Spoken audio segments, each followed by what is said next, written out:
Vous souhaitez participer à l'Assemblée aujourd'hui en français, vous pouvez le faire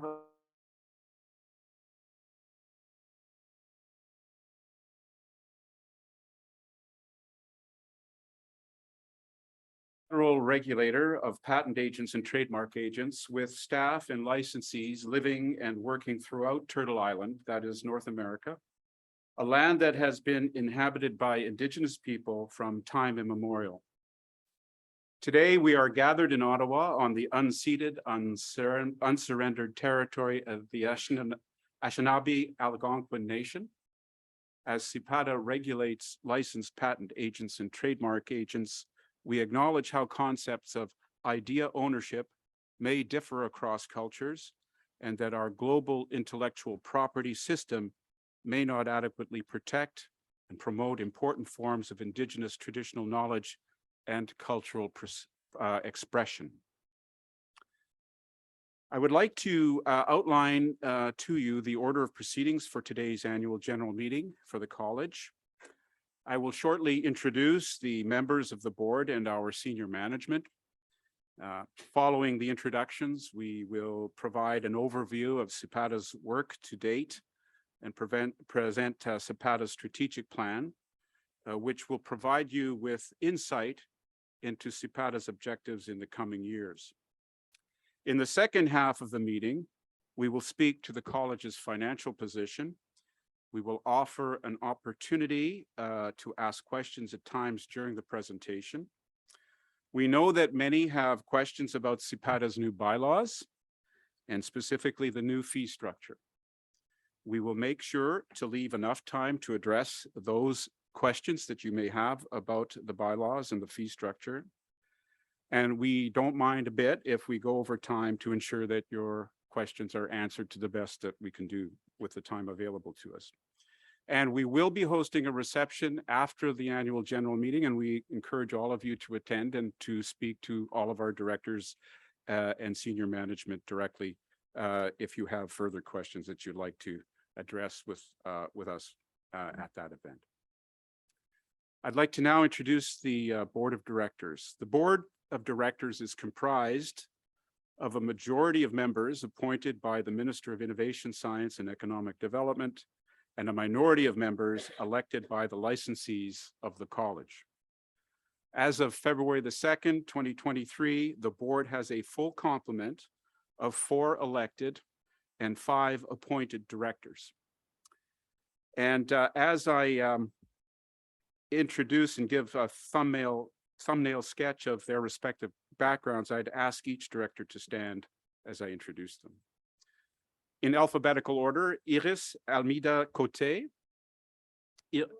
Iris is a certified corporate director and the CEO at InnovaConnect, Inc., a company that offers strategic management services in executive leadership, governance, cybersecurity, risk management, environmental, social, and governance sustainability investing, and in finance and audit. And the company provides services to corporations, academic institutions, and Indigenous peoples organizations. She is currently the chair of the Canadian Space Agency Departmental Audit Committee. She is a member of the Citizen and Immigration Canada Departmental Audit Committee. She is a corporate director of public relations without borders. She is a strategic and agile executive leader, and she has served as CEO of the Royal Society of Canada, president and CEO of Canadian Pension Benefits Institute, and president and CEO of Canada World Youth. Celebrated for her innovations, Iris was twice recognized as one of Canada's top 100 most powerful women by the Women's Executive Network. Thank you, Iris. Jeffrey Astle is an intellectual property IP lawyer, patent and trademark agent, and a business executive with over 30 years of experience. Jeff was Associate General Counsel, Intellectual Property for Pratt & Whitney Canada Corporation from 1994 until his retirement in 2022. While serving as an executive and legal counsel at Pratt & Whitney, Jeff oversaw Pratt & Whitney's IP legal team responsible for implementing the company's corporate IP strategies and processes, managing its patent and trademark portfolios and IP litigation, and providing legal and business support for IP aspects of all Pratt & Whitney's agreements and IP and technology-related legal matters. Prior to relinquishing his membership to serve as a director as required by the college's legislation, Mr. Astle Jeff was a fellow and is the past president of the Intellectual Property Institute of Canada. First appointed by the minister in 2019 to the initial startup board, Jeff was elected by his peers in the 2022 director election. Thank you, Jeff. Amber Batul. Amber Batul is an executive director, global investment banking at CIBC Bank. In her previous role as vice president at Sustainable Development Technology Canada, she led the first published intellectual property strategy for the organization. Amber has deep networks in the IP community and has presented at many events, including the Canadian Intellectual Property Office's conference. Amber has been a member of CPATA's governance committee since 2022. Amber has held executive level positions in the public and private sector. In the United Kingdom, she worked for the Prime Minister's Strategy Unit, the Cabinet Office, and Her Majesty's Treasury during the 2008 financial crisis. She was appointed to the board of directors by the minister in February of 2023. Thank you, Amber. Karima Bawa, who unfortunately can't be here, is a senior fellow with the Center for International Governance Innovation. Her research focuses on issues surrounding the commercialization of university research and development and capacity building in intellectual property strategy for Canadian innovators. For the past several years, Ms. Bawa has been involved in various initiatives designed to help organizations better promote and leverage their IP rights. Most recently, she joined the Standards Council of Canada Technical Committee as an expert, representing Canada's interests for the forthcoming IP management standard, ISO 5050. That's why I'm a lawyer and not a. Before her role as at CIGI, Ms. Bawa was the chief legal officer and general counsel at Research in Motion, also known as BlackBerry. And I'm told she doesn't have a part in the recent movie. Karima has been on the board of directors since the outset, having been appointed by the minister in 2019 and reappointed in 2022. Brigitte Chan has over 20 years of experience as a trademark agent and lawyer and is the head of Bereskin & Parr's Montreal office. She holds both a civil law and common law degree from the University of Ottawa and completed an intensive intellectual property summer program at the University of Victoria prior to joining Bereskin & Parr. She is a recipient of the Order of Merit from the Civil Law section of the University of Ottawa Law School in 2021. She was elected to the board of directors in 2022 and is serving in her first term. She is a former member of IPIC. Thank you, Brigitte. Andrew Courier. Andrew is also an intellectual property lawyer with a combination of experience in industry, law, and academia. He is a co-founder of PCK Intellectual Property.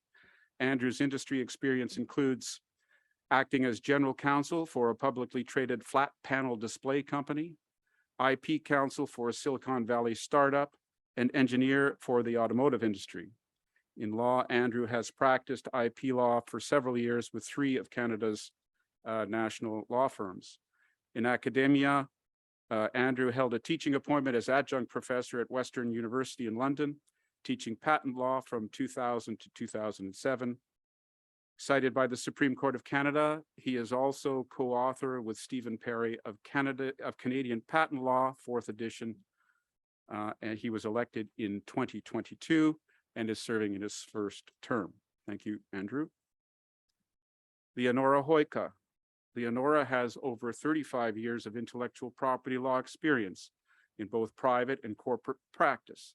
After 10 years with Rideout and Maybe in Toronto, she joined IBM in 1993. With IBM Canada, she performed several global roles, including managing patent and trademark portfolios, and leading IP transactional teams. Subsequently, as Associate General Counsel with IBM Corporation in New York, she served as IBM's Chief Trademark Counsel for over a decade and led IP law teams supporting IBM's Watson business unit, developing AI technologies, and IBM's global patent enforcement and licensing team. After retiring from IBM in late 2020, Leonora has worked as an IP consultant. She is a past president of the Intellectual Property Institute of Canada. She was first elected to the board of directors in 2022 and is serving in her first term. Thank you, Leonora. Ruth McHugh. Now, Ruth is going to stand up. I'm going to be shortly turning over the microphone to Ruth, who is currently our vice chair. And I'll have a few more comments to make when I formally introduce her in a few minutes.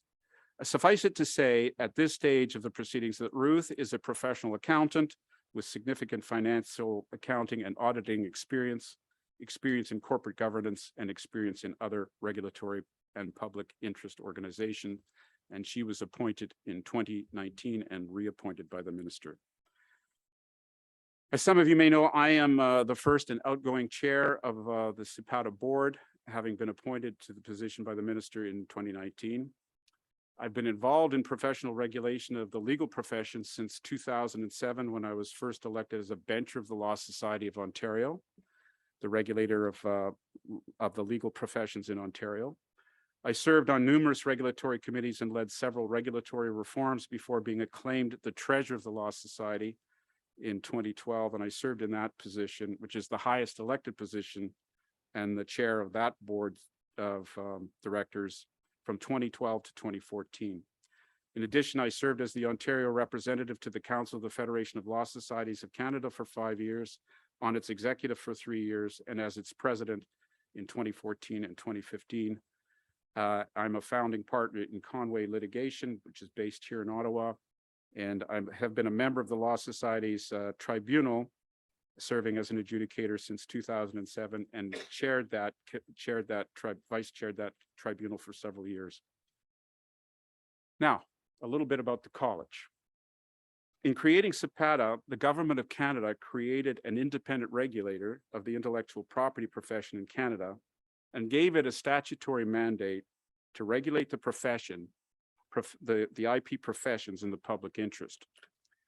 Each of CPATA's directors, whether appointed by the minister or elected by their peers, is deeply committed to this mandate, to regulate the intellectual property professions in the public interest. In addition, each director, I think it's quite evident, brings to the board table varied, relevant, and highly experienced skill sets, the combination of which has been crucial in carrying out CPATA's statutory obligation to regulate the intellectual property professions in the public interest. And as the outgoing chair, I want to express my deep gratitude and appreciation for the collegial spirit in which we have worked, and I look forward to continuing our work under the leadership of our new chair, Ruth McHugh. In addition to moving from a startup board to a permanent board, CPATA's new CEO and registrar, Judah Straczynski, also took over from the role from Daryl Pink in 2023, and Judah is here at the table. Judah joined CPATA from LawPro, which is the professional liability insurer for lawyers in Ontario, where he was a member of the executive team and led Practice Pro, LawPro's claims prevention and risk management program.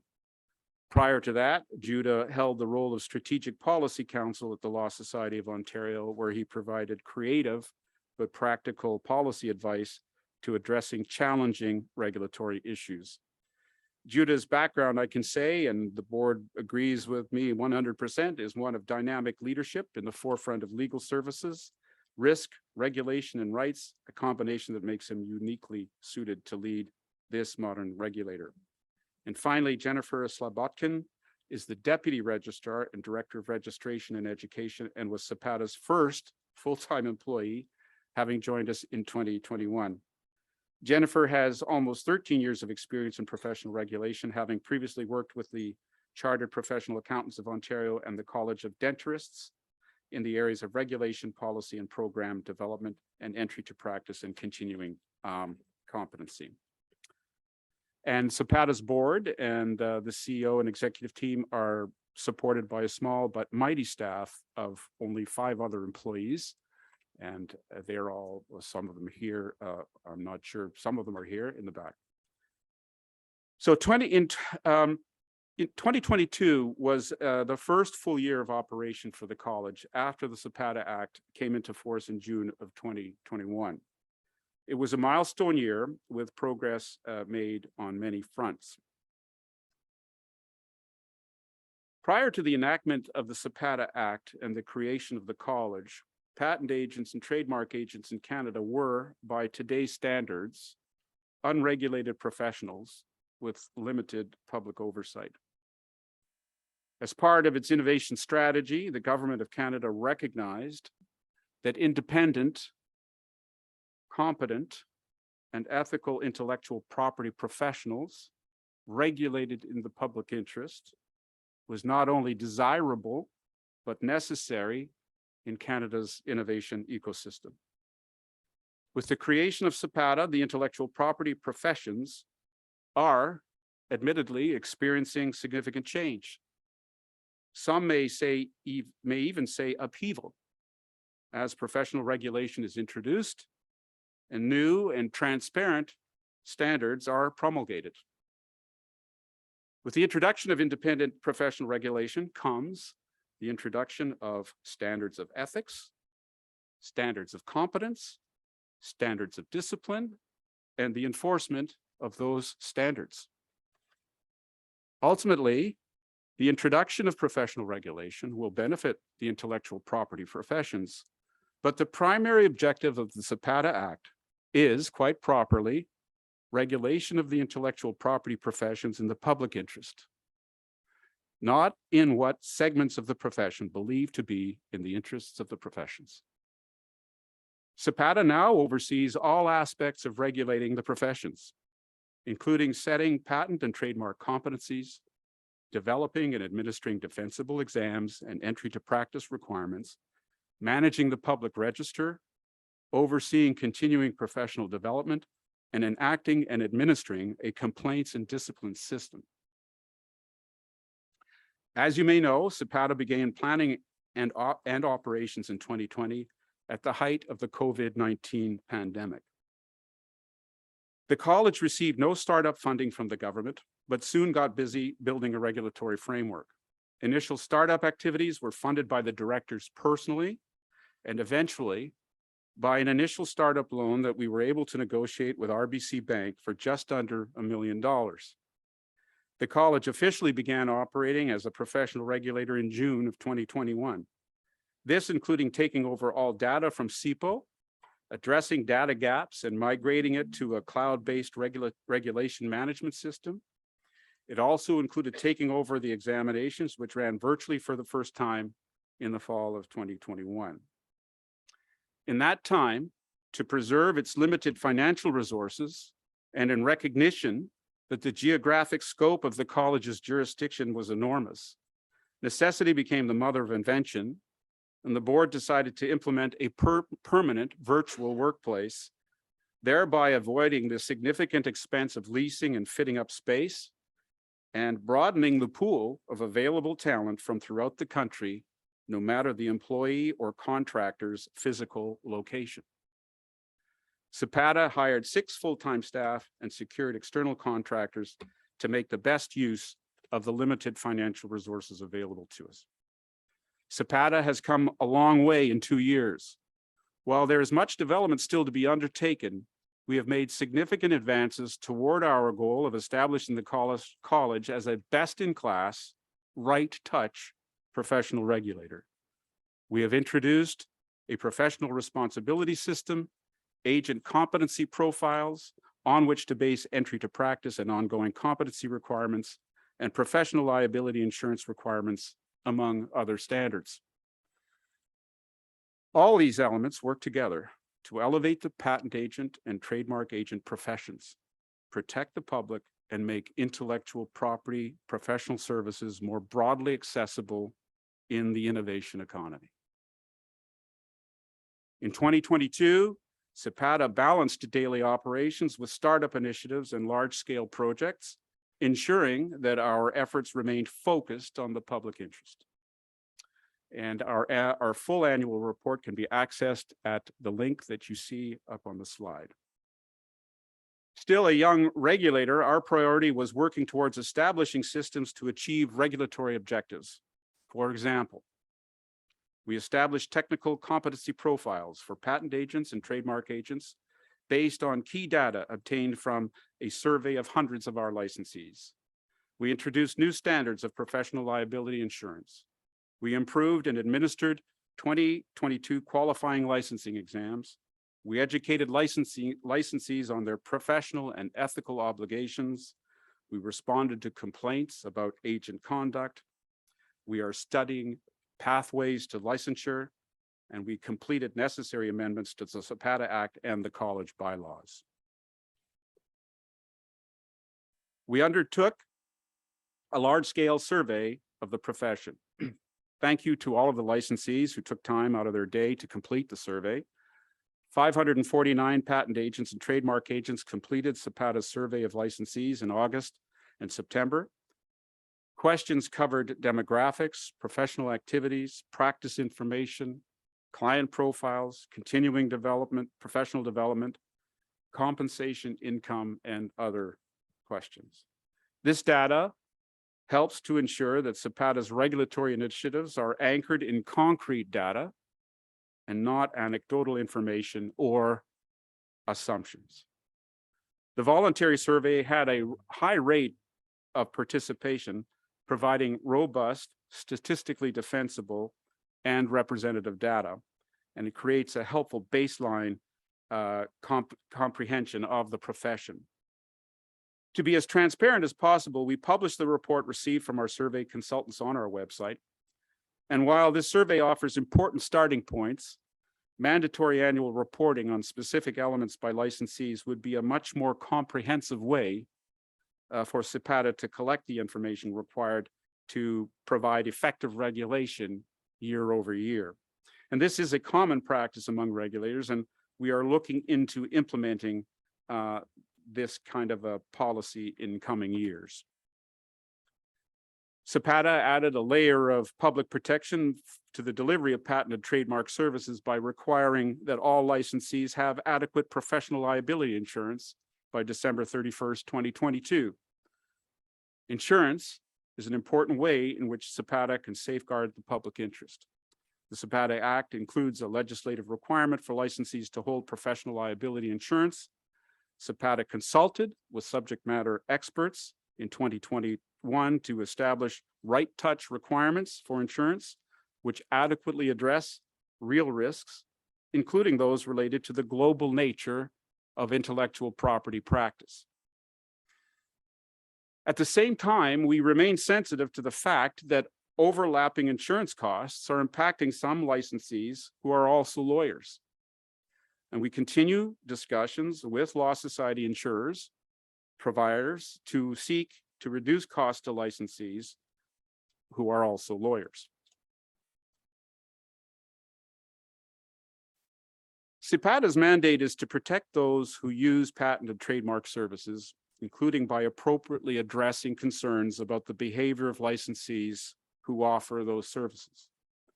With its coming into force, CPATA established the foundations for a best-in-class professional responsibility process that experienced its first full year of operation in 2022.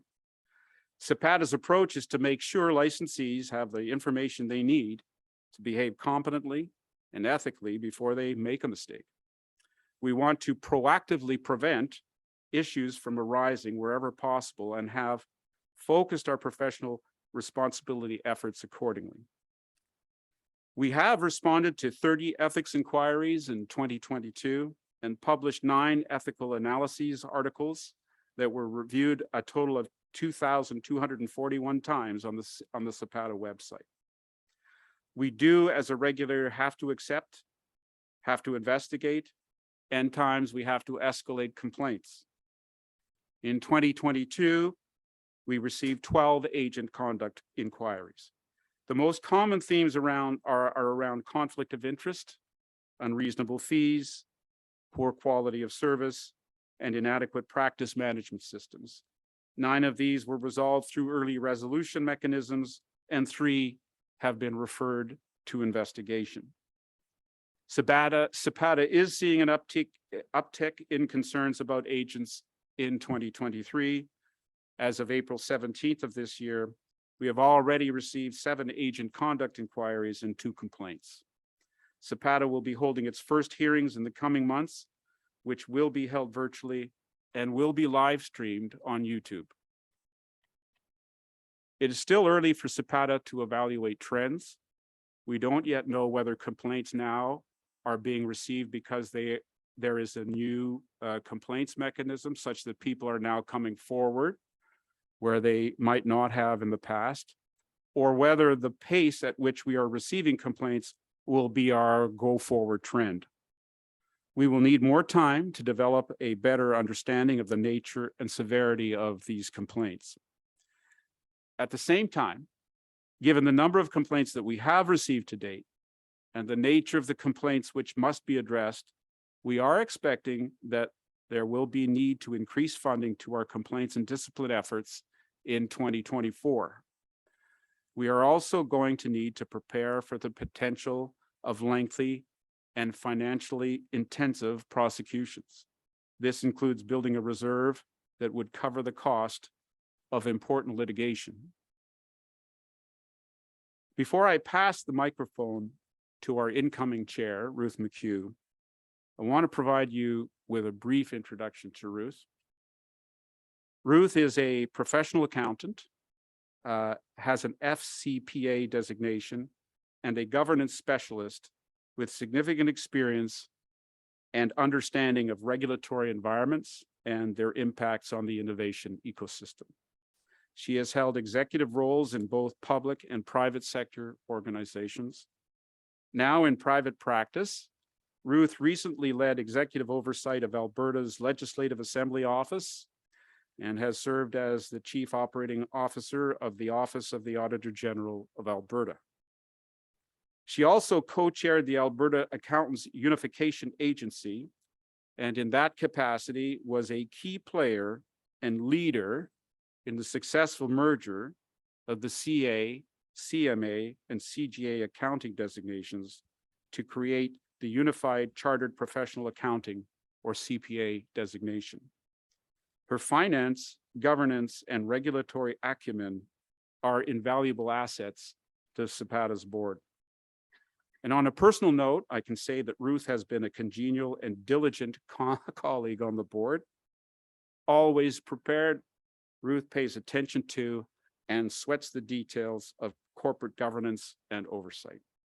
Her business, professional, management, and governance experience will be invaluable to the college as we continue to fulfill and implement professional regulation of the intellectual property professions in Canada.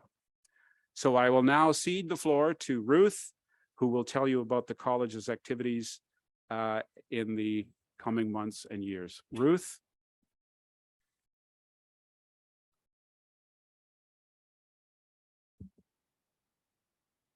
Hi, everybody. And I guess I'll probably have to a little bit. Thanks so much, Tom, for your kind introduction and mostly for your leadership since inception and throughout the earliest phases of CPATA's existence. We have been so fortunate to have you at the helm. Thanks so much, Tom. 2023 so far has been a year of fast-paced growth for CPATA. We've taken great steps forward in several areas that we're looking forward to sharing with you today. The shift to becoming a regulated profession is a process that comes with new learning and adjustment for licensees, for IP stakeholders, and for CPATA. We're charting new territory in standard setting, fees, and other challenges and opportunities of moving into a professionally regulated realm. In 2023, CPATA worked with the Government of Canada's Department of Justice on the new bylaws, which came into effect on May 1st. An increase in annual licensing fees, while it has been a primary point of focus for many, is only one of the important elements of the new bylaws. The bylaw updates overall enhance CPATA's ability to independently regulate in the public interest. Another important element was the creation of a Class 4 inactive license. CPATA's Class 2 license was initially intended to provide an option for maintaining licensure for agents who were temporarily or permanently not practicing. Data from CPATA's recent licensee survey that Tom mentioned revealed that a significant portion of Class 2 licensees were involved in patent and/or trademark practice in some capacity. Several of these IP tasks carry a risk of harm to the public. As of May 1st, the Class 2 license is available for those seeking to practice as an agent, but not to present and prosecute before CPO. A new Class 4 license will address inactive licensees. This distinction serves an important public protection function. Another significant project was the board's adoption of the technical competency profiles for patent agents and trademark agents. Prior to the creation of these profiles, there was no clearly understood consensus on what competencies an individual would need in order to serve clients effectively as a patent agent or a trademark agent. The process to create these competencies was robust, and CPATA consulted extensively in order to ensure that we got this right. We'd like to thank IPIC, who helped promote the initiative to their membership to ensure that CPATA got the necessary input from licensees.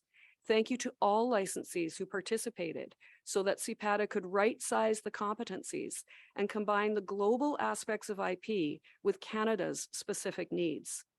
These technical competency profiles will be the cornerstone for entry to practice regimes like the qualifying examinations and for continued professional development. They will help inform the public what they can expect from a licensee and will help prospective agents to understand the expectations and competency requirements of the profession. For anyone wishing to learn more about the profiles, IPIC and CPATA recently held a joint webinar explaining the new competencies, and that recording is available online. Thanks so much for listening. I'm going to now pass the mic over to Judah, who'll talk about CPATA's strategic focus in the coming years. Thank you, Ruth. So the strategic framework is something that is actually going to the board for its consideration and approval tomorrow at its next board meeting. It's a framework that was developed in order to reflect the work that needs to be done in the coming years for CPATA to be a fully fledged right touch regulator. The framework, while going to the board tomorrow, is publicly available on our website with all of the board materials, both in English and in French. And we will be consulting with stakeholders and with licensees on particular aspects of some of these areas where that input will help us to make sure that we are right touch. For example, one of the things that we have had questions about is whether CPATA will be developing any policies on mandatory continuing professional development. And that's something that we're going to be exploring over the next couple of years. It will be one of our projects that we will be consulting with the intellectual property, patent and trademark agent communities to best understand and to avoid duplication of efforts, as we know that there are people who already are obtaining professional continuing education already. So we want to make sure that this is right touch and not creating some level of bureaucracy that may not be necessary, but where we know that professionals are staying current on practice trends. You'll see in the board materials, if you care to look at them, that there are really 5 areas that the strategic plan is around.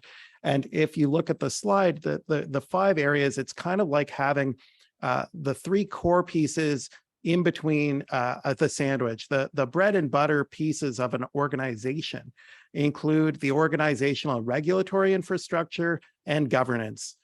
Those are the 2 sort of pieces that hold the regulatory focus together. And so As a startup regulator, we still have work to do to build out our infrastructure. We still have work to do for an annual licensing report, for example, that will give us the data we need to continue to regulate in the public interest. This won't be an onerous requirement on our licensees, I have no doubt, but it's also something that will be coming to the profession to ask about the types of questions that would inform our practice and may be beneficial as well to the public in general to know about. So rest assured that we'll be coming to ask about those pieces. We also have general compliance requirements that we need to continue to maintain and build, and we need to be ready and develop our infrastructure to ensure that we have emergency response processes in place, given that we're a virtual regulator. Data is vital and we need to protect it. You do see that we have a line in the plan for EDI and Indigenous reconciliation. This is an important part of Canada's contribution to intellectual property, is the recognition of Indigenous rights and cultural rights. And there is work that we need to think through.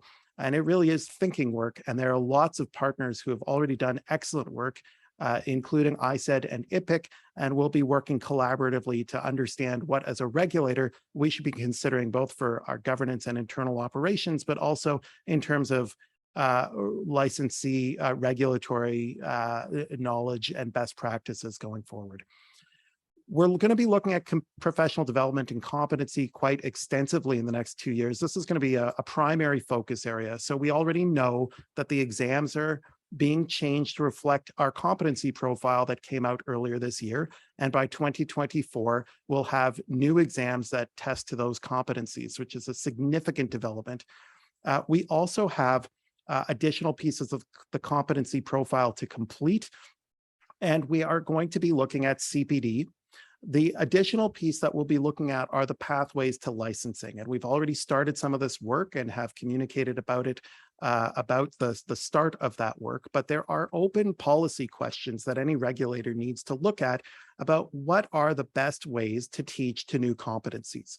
So now that we have a competency framework that shows the substantive needs that we expect trademark agents and patent agents are to acquire, it begs the question, what are the ways that people can learn them?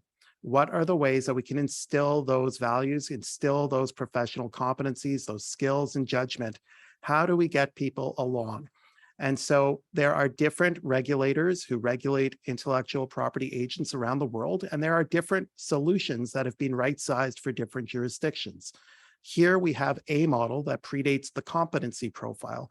Now that we have a competency profile, we're going to just look, is 2 years of apprenticeship the right number?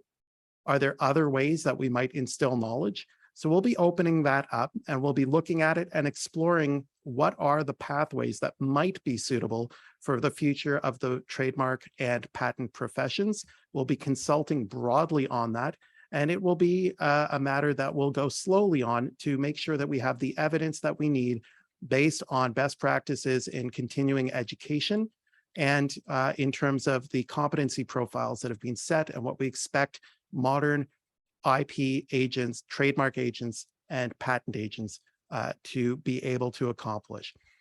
On the professional regulatory front, of course, we have our code of conduct, and we're continuing to educate about that code and get feedback about what's working and what's not.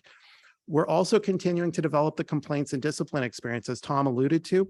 And, you know, we really need to be cautious here and see what comes and be ready for the potential significant complex cases. Unfortunately, from day one, we need to be ready to go if we do get a significant case in the door.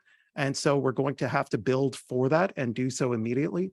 We're also going to continue to support the evolution of IP agent privilege.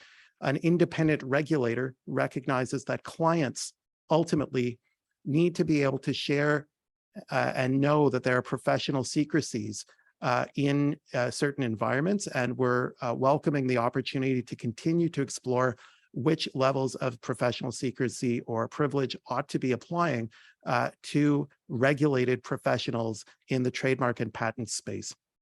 And finally, unauthorized practice is an area that is on our minds. It's a tricky area to right touch regulate, but it is an area that we can't shy away from. We've already received information and complaints about unauthorized practice, and we have already taken certain measures to address some of those complaints.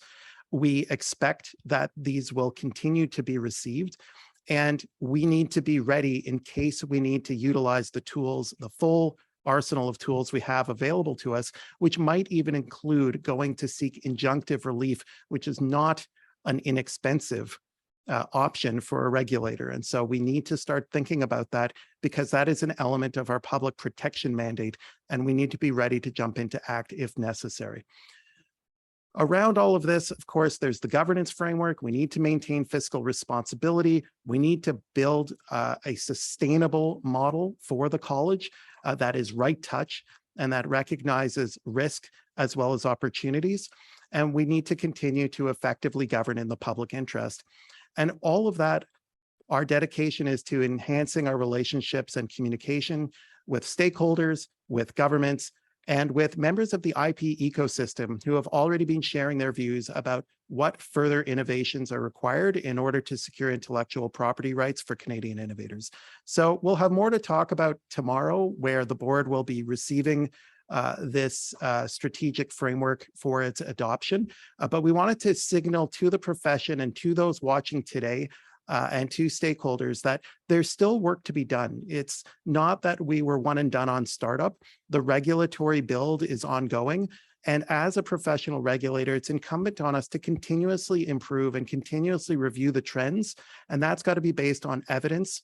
And that evidence helps grow best practice right touch regulation. So thank you for joining us today. Je suis ravi d'être ici aujourd'hui avec vous comme le dirigeant en chef et registraire. Et on a des questions pour cette partie de notre présentation. So that concludes the first part about the work to date and where we're heading. And we would encourage you to come to the microphone if you have any questions at this time.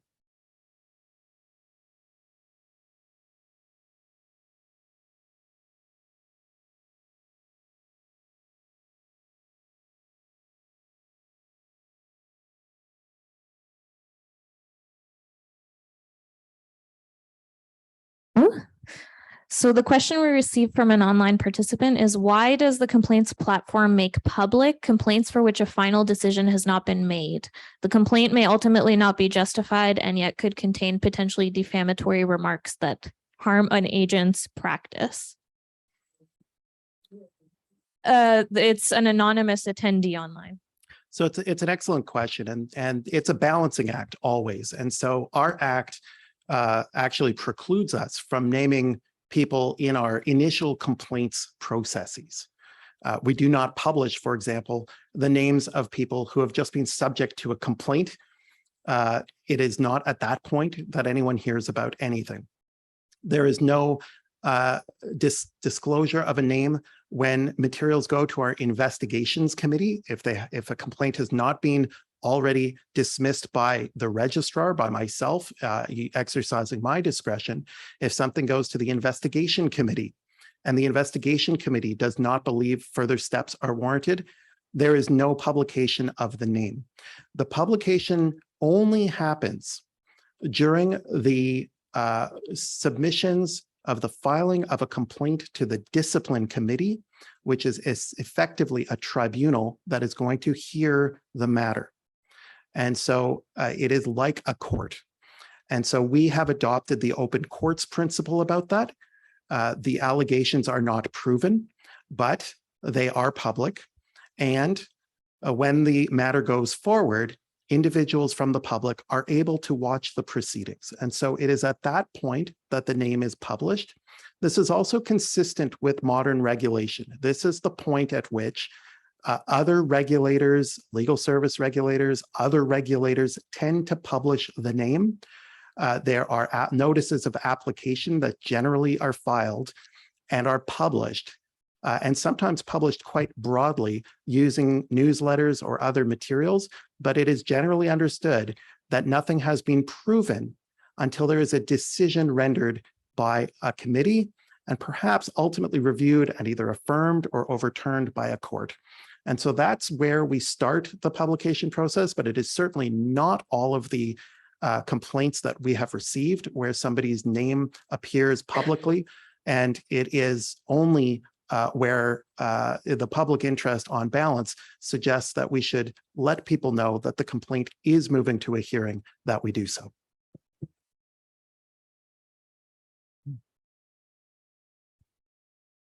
Hi, Judah. Louis-Pierre Gravel. I'm the immediate past president of IPIC. Both, Very low. in fact, everyone who has spoken today has, sorry.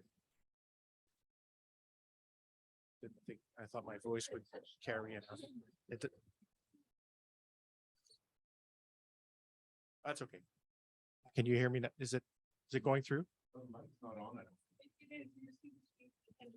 Right into it. Right into it, as close as possible for our online. See, when you become president of IPIC, they don't teach you these things. One of the issues and one of the words that keep coming back from both Tom, both you, Judah, and other members of CPATA is the public interest. I would preface my question with, how does that square, or how do you think that means to the licensees that are being regulated by CPATA? And I will add the following comment.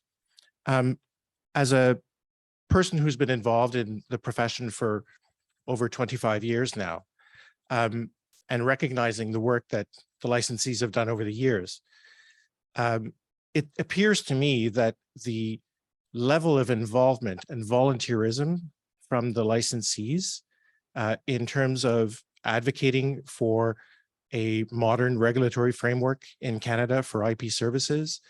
Let's not forget that IPIC was in fact the instigator of the process for creating a college, recognizing that the previous system was inadequate in a modern framework. And so this is not something that all of a sudden came on the table in 2018 when the national IP strategy was created. And if there is a recognition that a lot of this that is being done is not in fact self-serving, but rather in the interest of the public, the clients, and the people that we educate and serve and train and spend countless hours on, doesn't it appear reasonable for the regulator to engage in far more open conversations with the licensees and some of its stakeholders in order to ensure that everyone is on the same page when it comes to what it means to be regulated in the public interest? I think it's important that we do talk about the public interest, and let us be clear, there is plenty of room for overlap in public interest and what that means in terms of what is the profession's interest and what is the regulator's interest. The vast majority of areas, that is in fact a shared space. And we've been clear with IPIC from day one. When I first met with them, they were the first stakeholder I met with, and that was the first thing, among the first things that we talked about. I was told that the public interest, I believe the term was, rub some people the wrong way, as though it doesn't include agents, trademark agents and patent agents. Let me be clear. Of course, it includes patent agents and trademark agents. That's why we're here. We're all interested in making a best-in-class area of profession. We're all dedicated to that. And so we have been moving towards increased consultation. And we actually launched a consultation framework for areas where a modern professional regulator will consult. And that is on most areas, but let me be clear, and as I've said in the past, it's not on fees. So we'll park fees because we'll get to that later in today's meeting. But the public interest does require consultation. And we actually have a consultation portal now on our website that we released this year. Our first consultation was on a public interest paper. We received feedback on it. We have finalized it, and it discusses how we see the public interest. This was shared via IPIC to its members, and we have been fully transparent on how we see the public interest. And so I think that it's wonderful that we've had those opportunities to share that information, to receive input from IP agents who are interested in that topic. And absolutely, it is a concept that shifts over time, but we have actually, as a first in Canada, to my knowledge, actually written what we believe public interest regulation means. It is a term of art that is used across all areas of professional regulation, but I think we're the first to put a policy paper out there that explains our thinking on it and that we shared transparently, openly consulted on, and then finalized. And so I appreciate that there's lots more room for dialogue and for discussion. And we were pleased that we've been able to start with coming to terms of what a public interest regulator ought to look like. I will say this, there are areas where the regulator will understandably not necessarily agree with the recommendations of those who are regulated. Fees is a perfect example where many people will say, I don't want to pay that. And that's totally understandable. But as a regulator, we have to look to other factors as well. So of course, those who are being regulated are a significant stakeholder, but they are not the only stakeholder. And there have been statutory developments to separate out some of the profession's interests to ensure that on key areas where there may be diverse views, that all views are considered. And there is no what regulatory experts describe as regulatory capture, where only those who are subject to the regulation are the ones who are driving the decision making. And so we take the public interest to mean that we are looking at the professions, we are listening to the professions on areas around professional standards, around coordination of exams, around the expertise of trademark agent and patent agent work. But it's also a public interest lens, is a broad lens that looks not just to those who are being regulated, but to those who we serve, which is the public writ large. Can I just add something there? You know, the idea of volunteerism is a great one, and it does have its place. But when we're talking about what has become apparent, I think, from everything that I talked about, is that professional regulation has demonstrated one thing, and that is that there are regulatory issues that have never been surfaced before. There are complaints, there are competence complaints, there are ethical complaints, and those are not the kinds of public interest issues that can be dealt with by volunteers. Those require adjudication in a modern with a modern approach. And the CPATA is an independent regulator. It's not self-regulated. It's not a self-regulated there's a difference. There's a big difference. But it's not as if CPATA is inventing the wheel or reinventing the wheel. There are recognized right touch approaches to professional regulation, and those are the ones that we're trying to deploy, given the resources that are available to us, given the broad, expansive reach of the country and how we have to manage a relatively small number of professionals. I mean, it's a challenge. We'll give you that. That's for sure. It's a challenge, but it's one that we've accepted, and it's one that we're going to carry out. And some people are not going to like it. That's for sure. But it will produce results in the long term, good ones for everyone.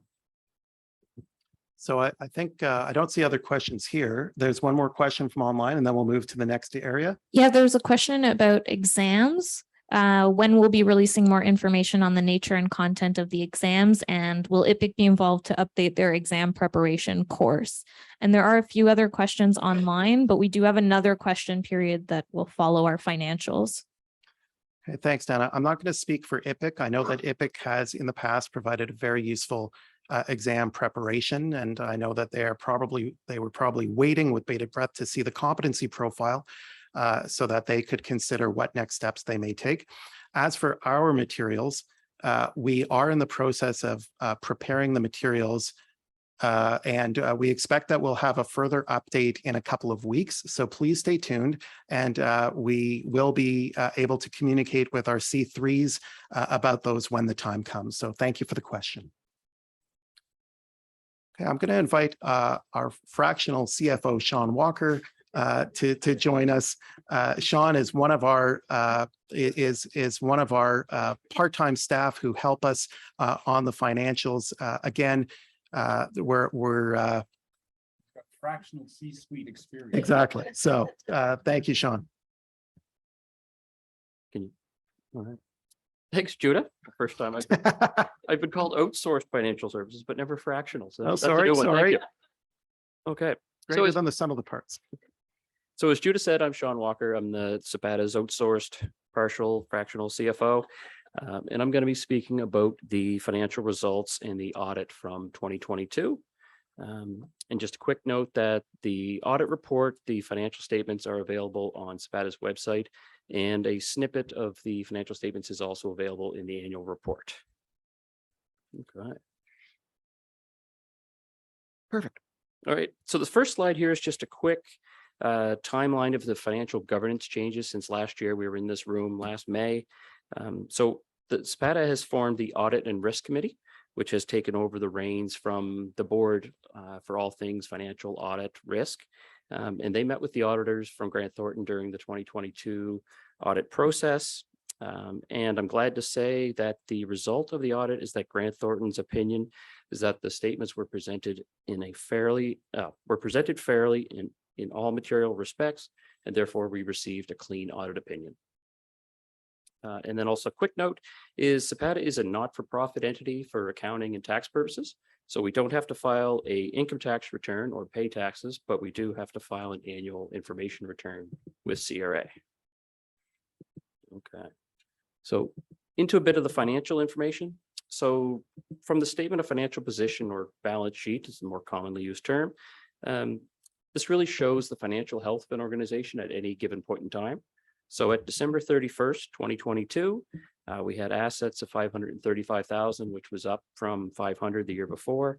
And the majority of those were held as cash with just about 555,000 of the 535. And then there was a little smaller amounts along in the areas of GST/HST receivable, prepaid expenses, and then some capital assets, which are computers for staff while working at home. On the flip side, we also had liabilities. So these would be amounts owing to suppliers and to some of the people that helped with the competency program and the development of the exam. So their remuneration was still owing at the end of the year as all marks weren't final. And then the balances, when you take assets, subtract off your liabilities, comes down to the accounting term of net asset balance, or could be considered retained earnings or a financial reserve. So this is kind of the money that's left over once you take your assets, pay off all your accounts payable. It's the balance that's left. So that totaled 305,000 at the end of 2022, up 60,000 from 2021. And that 60,000 represents the net income or surplus from operations in 2022. And I'll break that down in the next couple slides. One quick note is that, so that 305 that we have there as the operational reserve or net asset balance, that's the main purpose of having that at the end of the year, is to bridge the gap until the fees start coming in mid to late February, so that we know we have enough funds in the bank and enough assets and financial measures to continue until that money starts coming in. But we also have to be very careful because the college's burn rate or expense rate per month varies between $150,000 and $200,000 per month. So at 305, that's less than 2 months of operations. So things are still, I'd say, fairly tight. We do have from RBC, we do have a loan that is available, but we would really rather not have to dip into that at all, if possible, before we have to pay it back. Okay, next slide, please. Okay. So from the statement of financial operations, and again, as Tom said earlier, 2022 was the first year that the college had a full year of operations after coming into force in June of 2021. So some of the figures that we're going to talk about, of course, through natural attrition, just increased as time went on. So for revenues in 2022, we had just over 2.35 million. Previous year was just over 2 million. And the majority of that, about 85 to 90% of all revenue, comes from licensee fees, which were set at $1,000 per agent in 2022 and 2021. And then we had some smaller amounts for exam and application fees. Under the expense section, you'll see we were just shy of 2.3 million in 2022, which was up from 1.4 in 2021. And of course, as I mentioned, for 2022 was that first full year of operations, we did expect to see a lot of areas increase. Some of the bigger areas or the highlights are board and committee remuneration and meeting costs. So like I mentioned, the audit and risk committee, and other regulatory committees such as discipline, investigation, those committees were all formed in 2022. So we had meeting costs for that, and then member remuneration as well. Salaries and benefits, 2022 was the first year that we had the staff in place for the full year. So we expected those expenses to go up. Legal fees. When we started out, a lot of the legal work was around setting up the regulatory initiatives and developing strategies. Those have moved more now towards the discipline side. And we're hoping that as the regulatory moves out, the discipline will take over.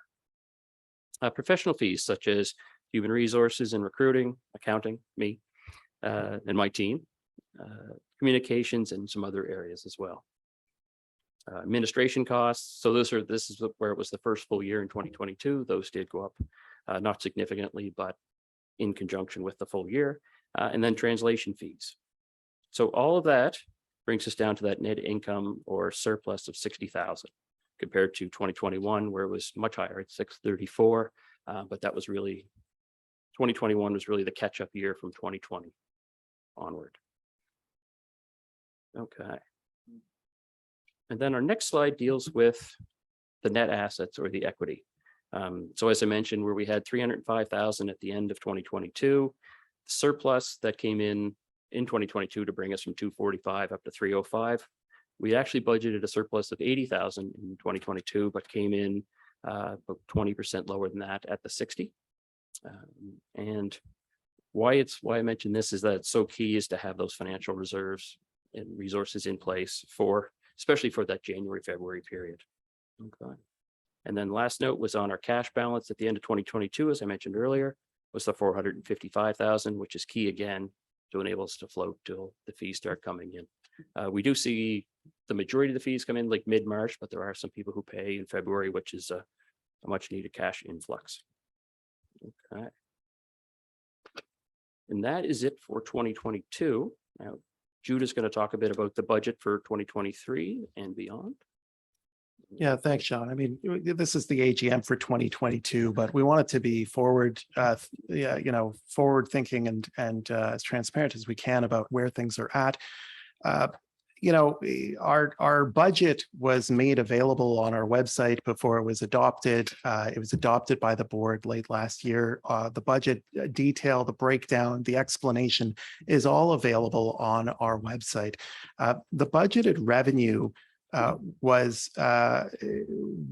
difficult to predict for 2023. It was based on the 2022 figures. We anticipated that there might be some reduction in the number of licensees given the mandatory insurance requirement. That's part of the growing into the profession phase. And so we actually we're hoping that that might be offset in part by Class 3 licensee fees and by those moving to Class 1. But we also set a reserve of a contingency, I should say, of $100,000 because we knew that this was highly unclear. It's difficult to predict at this time. Partly, we knew that there was some chance, and it turns out that the case is that some of our Class 3 trainees are waiting, and it looks like some of them may be choosing to write in 2024 against the competencies that have been published, which is a rational strategic decision that some of them may wish to do. Some may choose to write earlier in the hopes of being licensed earlier. So there's a balance there, but it's hard for us to entirely predict the fee income given those shifts. And in fact, on 2023 to date, given that we had just based the line items on status quo of number of licensees, but recognizing some might leave, we are down a little bit on our licensing revenue as some have left the profession, given the shift to a professionalized environment. And so We're still working on the revenue side. The other part is that we began with $1,000 fee to start up the college. But that was just a number that was picked to start up the college. It was not intended to sustain the long-term operations. The results of all of this, though, is that we're slightly behind in terms of revenues. When it comes to the budget itself, we're continuing to invest and we're continuing to build out the regulatory infrastructure. We're not through that phase yet. And we also need to build the operational and regulatory reserves. And this is Regulation 101. You need that rainy day fund because the storm will come. It's just a question of when. And it doesn't matter which regulatory model is being adopted, everyone agrees that you need a reserve. And so we need to get to that. But unfortunately, in this year, there is no budget for saving for reserves. It's simply too tight. So going forward, the budget 2023, just so you know, I mean, the wages and benefits are a notable increase because we're fully staffed at this point or more fully populated, and we're seeing some increase to costs in discipline. But there are some decreases that we're expecting around consulting fees and around HR consulting in particular, where we've done the startup and now we just need the occasional check-in to right size what we're doing and to make sure that we're on track. For 2024, it's early days. Our budget process typically commences in the summer with early strategic work and then goes through our board and through our finance and our audit and risk committee and several layers of discussion internally. Again, professional regulators don't consult about budgets. That's just not part of how they operate. This is something that is an operational internal initiative. Ultimately, it does come to the board for a decision, and that will be in the fall. But what we do know is that the renewal figures are going to continue to be difficult to estimate. The exam fees and other income is relatively flat at the moment, but we do have continued governance costs. We expect that we will likely need to hire one additional staff member next year, given the amount of work that the college has undertaken and needs to undertake. Depending, we expect an increase. We need to be prepared for the potential increase, not just in the number, but in the complexity of the complaints that we're receiving. And again, here, this isn't to say that we're expecting high volumes. This is not a high volume regulator. But every time that we do get a complaint, we're statutorily required to investigate them, and they take resources. And so we need to be prepared for that and to budget for it. We're also still building out our programming, and we need to invest in our staff, our IT systems, all the sandwich pieces that keep the regulatory work together need to be invested in. And so because of all these shifting factors, we do expect that some licensees for whom patent agent and trademark agent work is not central to their practice or hasn't been part of their practice to date, they may decide to switch to a class 4 inactive, and we recognize that. This year, the budgeting process was quite unique. Next year will continue to be a difficult process, but we expect that after that point, the general operating costs will stabilize, and that we'll be able to forecast and release multi-year budgets starting in 2025. And that in turn will build stability and predictability for licensees. I should also note that the fee increase that takes effect January 1 of next year, after that, it's indexed to a calculation that's based on inflation. And so it's going to be a predictable, relatively minor increase over time, but you should not be expecting that there will be significant increases on the go forward, as was the case for starting in 2024. So that's the fee overview, not just of the 2022 financials, but a bit of 23, as well as some early indicators for 24. And we welcome your questions.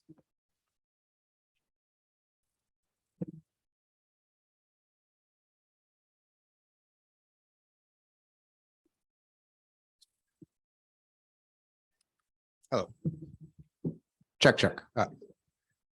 Could you just speak a little bit more to the thought process behind where you want the reserve to eventually be?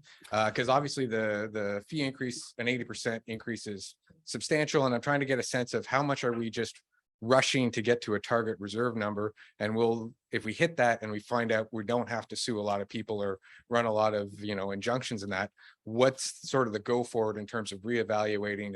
Should we be looking for, like, once there's a specific number, we may be looking at a decrease because we have understandable operating costs and such? Oh, it's fantastic. And thank you for raising it. Ultimately, we have a governance process to go through this, where we have our audit and risk committee that's going to be setting the policies for this. And so I can't speak to them, who will take things to the board for their review as well. But generally speaking, when we look to operating reserves, we're typically looking to about 4 to 6 months of operating. And so our budget, we're not sure yet, and this is just me, I haven't gone to the board, haven't gone to anyone else yet, but looking probably at expenses at about the 2.8 to 3 range for next year. It may come in a bit lower than that, and we're still playing out this year's costs in real time. So anything above that can go to reserves. Anything on income goes to reserves. And so take 2.8, then that would mean we're building towards an operational reserve of somewhere in the 1 to 1.4. Then on the discipline side and the unauthorized practice side, which we have to be prepared for, significant cases can get to north of 500,000. In fact, when there were submissions to government for regulation, at that time, back in 2016, the number cited was 600,000. With inflation, that's over 700,000 in 2023 dollars. So those complex investigations, they can get into the 6-figure, possibly even into the 7-figure. We need to be prepared both for a potential unauthorized practice case like the Varan case, which is a reported criminal case out of Quebec. We also need to be prepared in case there are significant regulatory cases that may come our way. So we'll need to discuss those both. If you're preparing for potentially having reserves for both, then you'd probably be looking at somewhere in the north of 1 million, but well south of 2 million range. That's just me back of napkin right now. There's another open policy question, which is whether we should be developing a reserve as well as almost a compensation fund in case there are any agents who run with client funds. That is a risk area that insurance doesn't cover. There are some regulators, including at least one intellectual property agent regulator in England and Wales that I can think of, that operate a fund of that sort. We're not making a decision on that right now. That's something we would consult with the profession and the public about. But if we were to build a reserve of that nature, it would also require some consideration. So the bottom line is, depending on how many licensees return to practice next year, we'll be in a better position to be able to tell the profession that if we don't need to call on the reserve, and if we continue at these levels, how quickly we expect to hit the reserve mark. And it could be, best case scenario, that we're back to potentially even a fee reduction area if we don't need to call on reserves within just a few years. So it's very fluid right now, but that's sort of the back of napkin starting point of where we're at right now. All right. As a follow-up question, can you, obviously forecasting involves a level of risk tolerance, risk evaluation. Can you give any guidance as to how aggressive or conservative the thought process went in to the choice of the current fee in the face of all these potentials of enforcement, hitting the reserve? Because obviously you could have jacked it up even farther and hit the reserve faster. Is there a thought process you can divulge as to why this specific number and where it lands in terms of being like an aggressive push to get to the reserve number or something slower paced? Yeah, we tried to find a right touch answer to that. And reasonable people are going to differ, right? You can only go so far to one side of where we landed or so far beyond.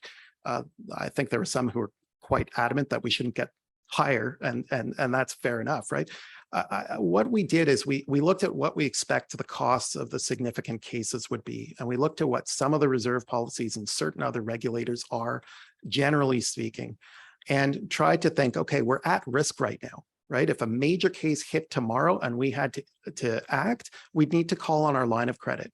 And that's not a good situation because now we're paying interest, and interest has gone up since we started, right? And we don't want to saddle the future year budget on service of that debt, right? And so we wanted to build that reserve. I won't say as quickly as possible because that's not what we're doing, but we wanted to be as prudent as possible. And so if everyone returned next year and everyone who is currently licensed comes back, then it's quite possible that we have about $1 million. And again, back a napkin, don't hold me to that exactly, but if we had up to $1 million that could go towards the reserves, we could get there much faster. But our expectation is that that's not going to be the case. And so we're just trying to find something that will help us get in the right direction so that we don't have to call on the line of credit except as a very last resort, because that ends up costing licensees more in the longer term if we're servicing debt as opposed to providing service. All right, thank you. In order to be fair to the people online, I'd like us to alternate an in-person and an online question. So was there a possibility of spreading out this increase over several years as opposed to doing it in one? Yeah, that's a excellent consideration that was given by the board and by staff. We looked at, could we stagger this? Could we introduce it so it was like 1,200 in year one, 1,300, 14, 15, all the way up. And we ran the numbers and we just didn't think it was safe. We didn't think it was the right touch approach that would prepare us in case of the significant work that might need to be done or eventually will need to be done around investigation or around unauthorized practice. We simply weren't going to be able to build fast enough with a staggered approach. And so we took the position that better to do this now, ideally get ahead of the curve, build the reserve and be able to then get back to a different level. But we just don't know. What we did know is that this was around the fee given our modeling that we thought would put us on solid terrain for the longer term. Just to add something, I think it is important that everyone understand that, and this is why I spent some time talking about the qualifications of the board members. This was a judgment call. There's no doubt about it. I mean, the fees could have been much higher. It could have been much lower. However, the collective judgment and the perspective of those who sit on the board was that this was the right spot. And I know that doesn't make a whole lot of people happy. I wouldn't be happy either, but it is an exercise of judgment given all of the competing interests and the competing objectives that we have to try to balance here.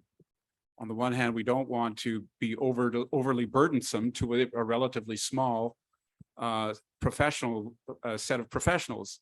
On the other hand, we've been given a statutory mandate by the government of Canada in the Act, and we can't ignore that. We must carry it out. And that requires the exercise of judgment. And that's what's happened. Sorry, go ahead. My question is, with the adoption of these new bylaws and the upcoming additional communication and kind of setting of these new exam procedures, are you looking to seek additional licensee consultation ahead of the 2024 budget planning to be able to better assess how many people are going to be switching between licensed classes that could impact, the 2024 revenues?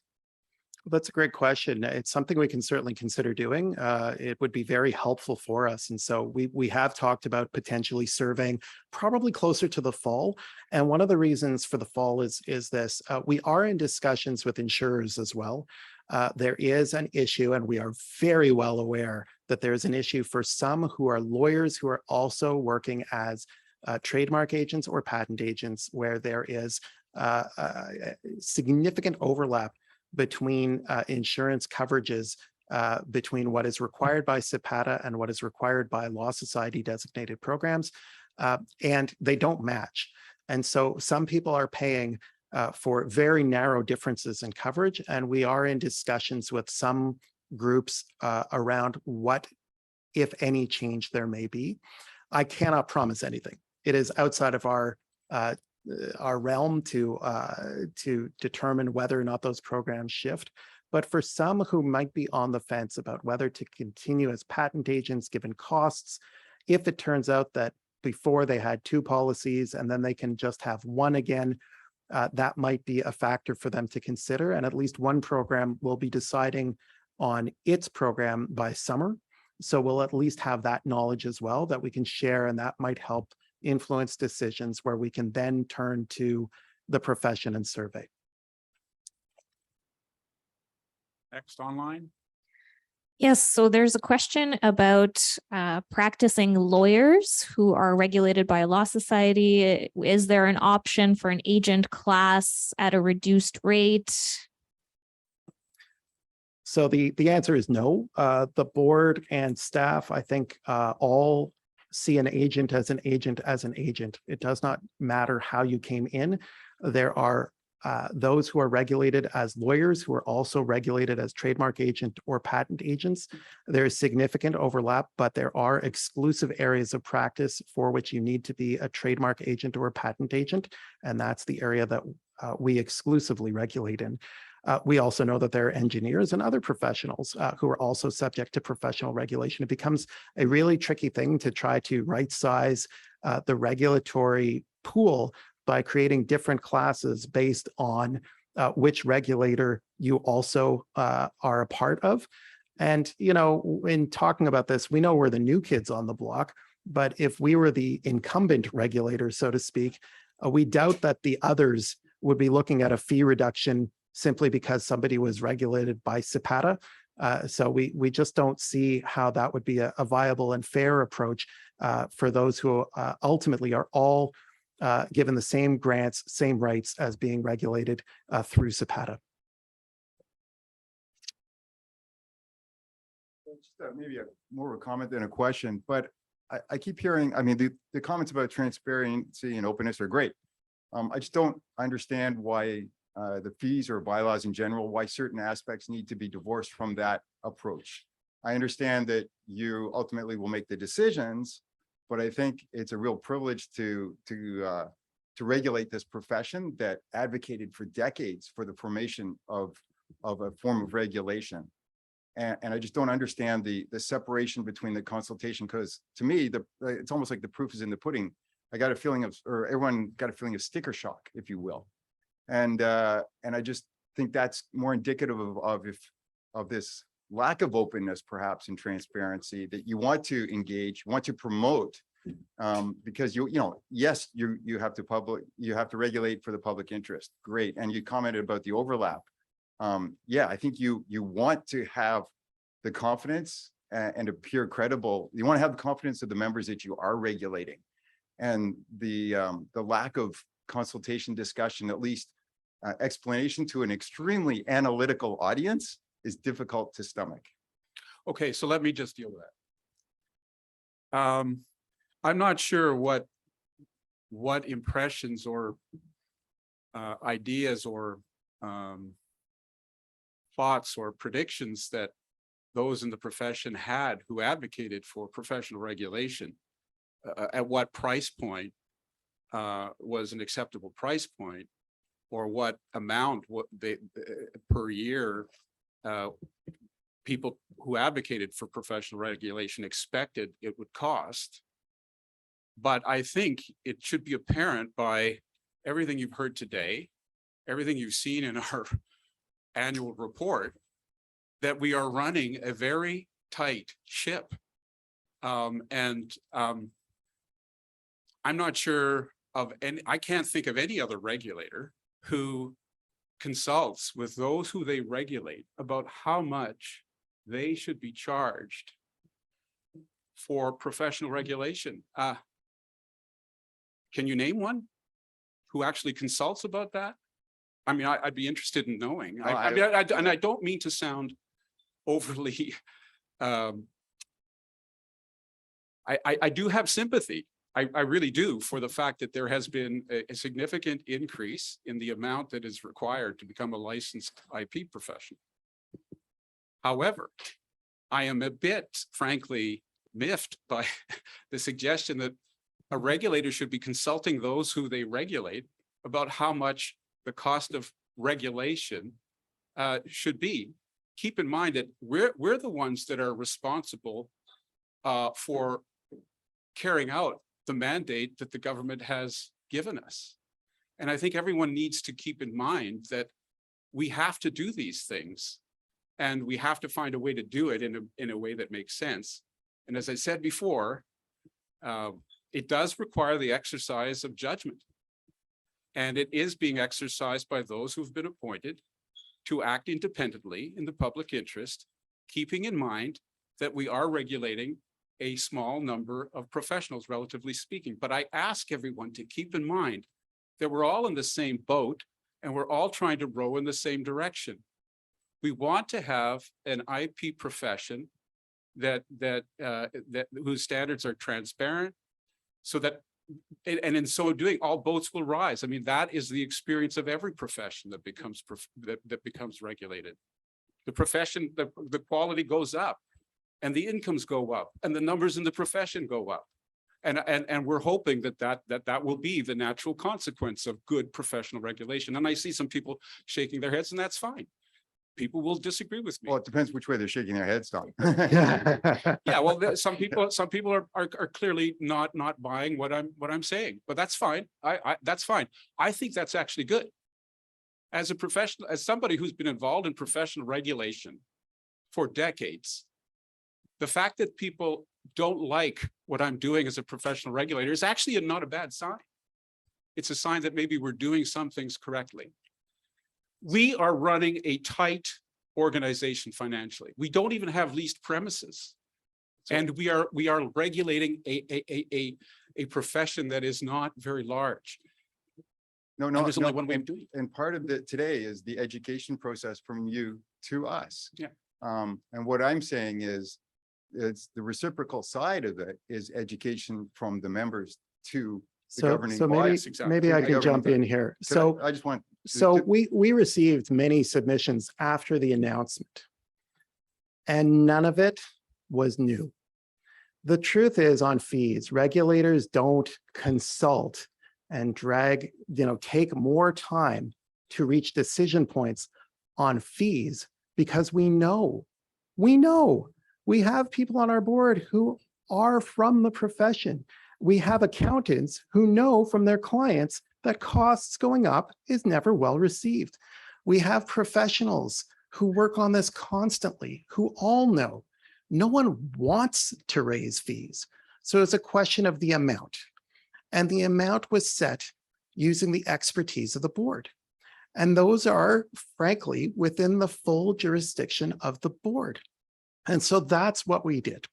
Now, people may be offended that we did not consult on fees, but this is industry practice on professional regulation. So this is perhaps a new part that was not understood across the board, and people may not agree with that approach, may not like that approach, but that was the approach that the board adopted, and that ultimately, instead, we decided to be as transparent as possible about why we're increasing the fees and give as much of a heads up to the profession.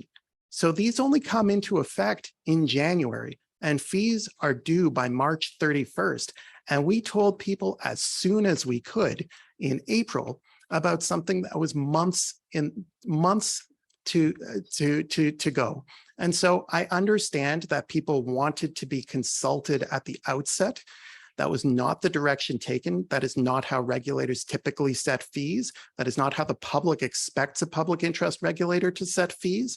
I don't expect there will be a change in that direction. We will consult with the profession about areas around standards, around exams, around professional ethics, around all of these areas that we're continuing to build. Fees is not an area we'll be consulting on. And so that is part of the dialogue. That is about everyone understanding their areas, the role of the professional regulator, the independent regulator, and this is one area. So did we consult on fees? No. Were we transparent about the fees? Yes. Will we continue to share in real time our assessment as best as possible in real time as we build? Absolutely. Sorry, go ahead. Any follow-up? No, I was just gonna finish by saying, well, it's just that fees are very near and dear, and this is obvious, a barrier to entry, a barrier to maintaining one's practice. And if you look at the past increases over a relative short period of time, that does cause the sticker shock. And I think that's evidence of, I think, just an appreciation that there was a feeling of that lack of cooperation, if you will. And I hear what you're saying about, I'm not challenging jurisdiction, but I am suggesting that that openness is something you want to build and not get into a slippery slope of saying, no, we're not talking to you about this, because not only do you need the volunteerism of this community, but you want to have it. And it's an incredibly powerful volunteer community that wants to work with you and not create divisions. And I agree wholeheartedly that we continue to have wonderful volunteerism, not just volunteerism, actually, I should say, because we provide remuneration, because we value the work, it's professional work, and an independent regulator has moved to a professionalized approach to this. So it's not volunteer, but we do have interest from the profession in helping us achieve the mandate, which we embrace. And I can say that since we did announce the fee increase, this has not changed the level of professional involvement. We've actually had calls for further input, calls for people to step up, and they are stepping up. So I think that we're continuing to work together, and we will continue to consult and work regularly with licensees, but just not on fees. So I think we're gonna, we're now, I think, half hour overtime, are we? So I think we'll just take one more online question and then we'll just wrap up. And for those that are present and still wish to discuss and debate with us about what we're doing and how badly we're doing it, or maybe how well we're doing it, please stay and join us for a reception afterwards. A very inexpensive reception. Please. Dana? So the question is, in light of all of the work we're doing on ethics education and professional competency, and the fact that in the past 20 years, there's been no remarkable issues in the profession, why are we expecting that there's a storm of complaints or issues coming up? So we've seen professional regulation in different contexts. And the reason that there weren't complaints before is there was no transparent, fully available complaints mechanism from an independent regulator. And so while it was our hope that we wouldn't see lots of questions about agents, we're seeing them. And so the only reason we think we may have to deal with them is because we're getting them. And I can't speak to them, but they track what we expect in terms of areas around client service, areas around practices not necessarily, these are the complaints, to be clear, about practitioners not being responsive to clients, not following client instructions, perhaps making clerical errors or the like. So we know that we will be expecting complaints because we are seeing them already. And we know from when other professions professionalized, that's when complaints about their members started to come forward to the complaints system. So we can't predict yet. It may be that there are a few bad apples out there and that we're going to have to respond. We don't know. We just don't know. And so we need to prepare for that possibility. But we also know that it's very possible, given that this is a profession that prides itself on its continuing education, that is extremely expert, that is extremely vigilant, and that is extremely connected in terms of the collective responsibility towards education and standard setting, which led to the creation of this regulator. Our hope is that we won't have many cases, but it just takes one bad case. And that's the problem that any regulator faces. It's often referred to as an 80-20 rule. 80% of you are never going to deal with us, possibly more. But it's the 20% that can become the problem, can become the pain point in terms of price and fees and prosecution, et cetera. So that's a long-winded way of saying we don't have the runway yet to know, but we need to prepare because we are receiving complaints. A couple of them are moving through to discipline, and we just don't know whether that's a blip or whether this is part of work to come. So I want to just, as the outgoing chair, just make one final closing remark and hope that I can end my term as the chair and this meeting on a positive note. And that is that this. A number of years ago, the government of Canada was persuaded by the representations of IPIC and other intellectual property professionals that regulation of the IP professions would be a good thing. And the government was persuaded that regulation of the IP professions would be in the best interests of Canada's economy and building Canada's innovation economy in particular. It entrusted CPATA with a broad mandate because it shared our collective belief. We all believe, including the government of Canada, that regulation of the patent agent and trademark agent professions will create a stronger, more robust professions, and that this will increase the public confidence in and access to IP professionals and IP professional services. This will create a virtual cycle where all boats are going to rise, and Canada's intellectual property sector and its economy are ultimately going to benefit. And I think we have to keep that goal, that vision in mind as we work through the inevitable changes and disruptions that are going to occur and will continue to occur in the years to come as we transition to a fully regulated professional IP sector. So thank you very much for coming. I hope we can continue our conversations at the reception following the meeting. Thank you. Merci beaucoup. Miigwech.